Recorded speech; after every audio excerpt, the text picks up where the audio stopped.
អូខេសម្រាប់មានឆ្ងល់ហើយគឺឆាតសួរខ្ញុំថាតើការបងលុយក្នុង Telegram ហ្នឹងគេបងវាមិនតែគាត់មានកុងធនាគារដែរ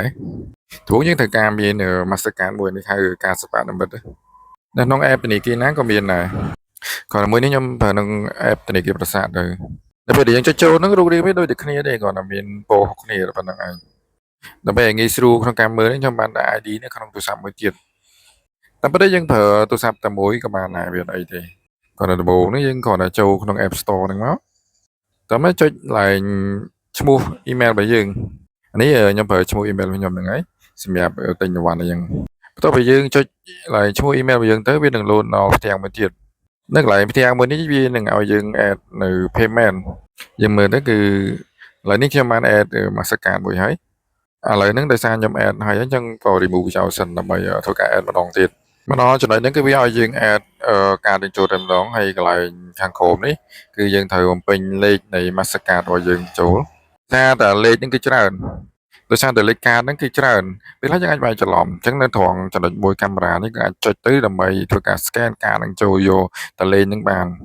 អូខេបន្ទាប់ពីយើង scan ហើយគឺវាចេញទម្រង់បែបហ្នឹងឯងហើយកន្លែង CVC នេះគឺជាលេខសម្ងាត់របស់កាតរបស់យើងចំពោះលេខសម្ងាត់ហ្នឹងគឺវាផ្សេងៗគ្នាអញ្ចឹងយើងវាយតាមកាតរបស់យើងទៅបើសិនជាវាយខុសក៏កាតហ្នឹងអត់ដំណើរការដែរនេះខ្ញុំវាយលេខ CVC របស់កាតរបស់ខ្ញុំហ្នឹង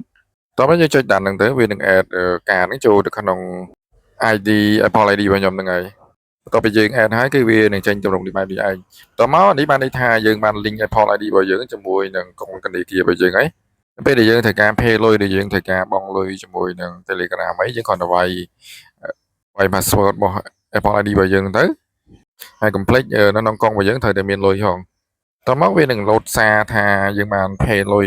កាត់លុយពីកុងធនាគាររបស់យើងហ្នឹងតាមរយៈ App Store អូខេវានេះមានតែប៉ុណ្្នឹងឯងបញ្ជាក់ចំណុចមួយទៀតវាសំខាន់ដល់ចំពោះ Mastercard របស់យើងហ្នឹងនៅពេលដែលយើងអត់ប្រើទេគឺយើងបិទវាចោលសិនគឺយើងបើកនៅពេលដែលយើងនឹងប្រើវាទៅបណ្ដោះទៅពេលអញ្ចឹងទៅវាសុវត្ថិភាពចំពោះលុយក្នុងកុងធនាគាររបស់យើងដែរអូខេអាហ្នឹងមានតែប៉ុណ្្នឹងឯង